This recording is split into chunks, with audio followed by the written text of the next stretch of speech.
ایک واقعہ ہے جناب، اس کا عنوان ہے آگ کا توف۔ توف کس کو بولتے ہیں؟ پٹا۔ بیت المقدس کے پہاڑوں کی سیاحت کرنے والے ایک صاحب کا بیان ہے۔ میں ایک آدمی کے گھر مہمان ہوا، انہوں نے کہا میرے پڑوسی کا بھائی گزر گیا ہے، وہ تو انتقال ہو گیا، آئیے اس کی تعزیت کر آئیں۔ تعزیت کسے بولتے ہیں؟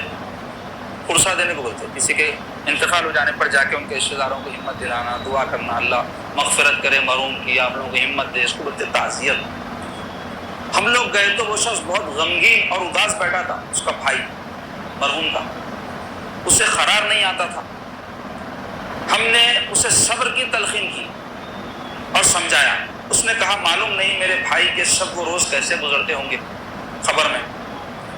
اس نے مزید کہا بھائی کو قبر میں دفن کرنے کے بعد میں مٹی برابر کر رہا تھا کہ قبر سے نہایت دردناک ہائے ہائے کی آواز آئی۔ وہ آواز بھائی کی تھی۔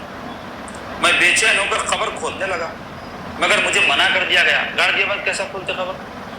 اسی طرح میں نے کئی بار بھائی کی ہائے ہائے سنی، اور آخری بار جب ہائے کی آواز آئی تو میں نے قسم کھا لی کہ قبر کھود کر ضرور بھائی کی مدد کروں گا۔ زندہ تو نہیں ہے، کہیں مر گئے سمجھ کے دفن تو نہیں کر دیے، یا کیا تو بھی ہو رہا کہ ان کو، بلکہ انہیں یہ سوچا کہ کیسا بھی کھولنا خبر۔ چنانچہ خبر کھودی تو دیکھا بھائی کی کمر میں آگ کا ایک توف پڑا ہوا ہے، بیلٹ ہے آگ کا، جس کی جلن سے پوری قبر آتش دان بنی ہوئی ہے۔ میں نے وہ توف بھائی کی کمر سے ہٹانے کے لیے اس پر ہاتھ لگایا تو میری انگلیاں جدا ہو گئی، چل کے جھڑ گئی۔ ہم نے اس کا ہاتھ دیکھا تو اس کی 4 انگلیاں نہیں تھی۔ راوی کہتے ہیں اس واقعے کو سن کر میں امام اوزاعی رضی اللہ عنہ، بہت بڑے محدث اور فقیہ ہیں امام اوزاعی، ان کی خدمت میں حاضر ہوا اور پوچھا اے ابو عمر، حضرت کی کنیت تھی یہ حضرت امام اوزاعی کی، ان سے پوچھے اے ابو عمر، یہودی نصرانی اور کفار شروع مرتے ہیں، ان میں ایسی نشانیاں نظر نہیں آتی، اور وہ شخص توحید اور اسلام پر مرا ہے، اس کے باوجود یہ عذاب؟ بولے بھائی کافران مشرکان یہودی نصرانی سب مرتے، مگر کبھی ہم ان کے خبروں میں آگ بھڑکتے ہوئے اور ان کے ساتھ ایسا معاملہ ہوتے میں نے دیکھے، یہ تو شخص مسلمان تھا، لا الہ الا اللہ محمد رسول اللہ کا قائل تھا، اس کے باوجود پھر اس کی خبر میں ایسا عذاب کہیں کو نظر آیا؟ بلکہ فتویٰ پوچھے تو فرمایا امام اوزاعی رحمۃ اللہ علیہ، یہود و نصارہ اور کفار و مشرکین بالیقین جہنمی ہیں، انہیں شک ہی نہیں ہے کفر کی وجہ سے، شرک کی وجہ سے کہ جہنم میں جائیں گے، اس لیے ان کا حال دکھانا ضروری نہیں ہے۔ اور اللہ تعالیٰ تم لوگوں کو یہ عذاب اہل توحید میں اس لیے دکھاتا ہے تاکہ عبرت و نصیحت حاصل کرو۔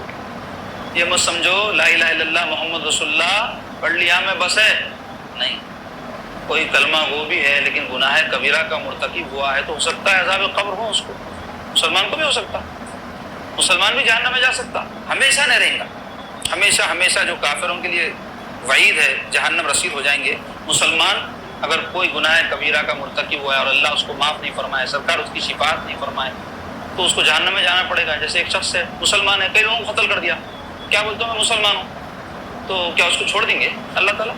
یا ایک شخص ہے کسی کے ساتھ دنیا میں ظلم کیا، بیوی کو مارا، یا بیوی ہے شوہر کو ستائی، یا پڑوسی کو ستائے، کئی ایسے ظلم زیادتیاں برائیاں کرتے، مسلمان ہے بول کے کیا بچ جائیں گے؟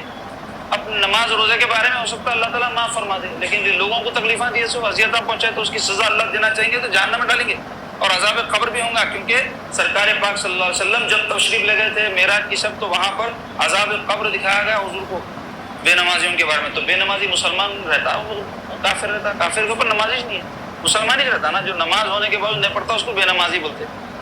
تو ایسے اور ایسی زکوٰۃ نہ دینے والوں کو عذاب جو ہوں گا قبر میں دکھایا گیا، اور ایسے دیگر، تو وہ کس کو دے رہے تھے وہ عذاب؟ مسلمانوں کو دے رہے تھے، تو مسلمان کو بھی عذاب قبر ہو سکتا، اور کافر کو تو یقیناً ہوتا۔ مسلمانوں میں جو ایسے لوگ ہیں ان کو ہوتا، یہ بتانے کے واسطے کہ مسلمان کو ایسا ہو سکتا، عبرت کے واسطے یہ واقعہ ظہور میں آیا بول رہے ہیں، تو ہمارے لیے اس میں عبرت ہے، نصیحت ہے کہ ہم سمجھ لیں مسلمان ہے بول کے بہت زیادہ فری مت ہو جاؤ جو چاہے کر سکتے، بلکہ سچے مسلمان بننے کی کوشش کرنا چاہیے، اور اللہ اس کے رسول جس سے راضی ہوتے ہیں ویسے مسلمان بننے کی کوشش کریں، اپنے خود ساختہ طور پہ مسلمانی کا سرٹیفکیٹ دے لے کے خوش نہیں رہنا، دیکھنا شریعت کے جو ہے پیمانے پہ تول کے اپنے کو کہ ہم واقعتاً اللہ اس کے رسول جیسا چاہتے ہیں ویسے مطلوبہ مسلمان ہے یا نہیں۔ اپنی مرضی سے مسلمان ہوں بہت اچھا ہوں، میں داڑھی رکھ لیا، میں ٹوپی پہن لیا، میں نماز پڑھ رہا نہیں، باریک بینی سے اپنا محاسبہ کرنا، اور ہر شخص اپنا محاسبہ کرنا. دوسروں کا حساب کتاب کر لیتے بیٹھنا بہت آسان ہے. کئی لوگ بولتے ہیں ان کا حساب کر دیا، ان کا کتاب کر دیا، ان کو یہ بول دیا، سیدھا کر دیا. کبھی اپنے کو سیدھا کرو بھائی، کبھی اپنا حساب کتاب کر لیا کرو، کیونکہ آپ سے آپ کے بارے میں پوچھا جائے. قُوْ أَنفُسَكُمْ قرآن میں ہے، بچاؤ اپنے آپ کو. وَأَهْلِكُمْ دوسرے درجے میں اپنے گھر والے. تو اپنی تو خبر نہیں ہے، پوری دنیا کی خبر ہے، مردوں کی عورت بہت سے لوگ ایسے. تو بہرحال اس واقعے سے ہم کو یہ بات بتائی جا رہی ہے کہ مسلمان کو بھی عذاب قبر ہو سکتا ہے، اور اس سے غافل نہیں ہونا چاہیے. اور عذاب قبر جن باتوں سے ہوتا ہے وہ جان کر ہم ایسے کاموں سے اپنے آپ کو بچائیں.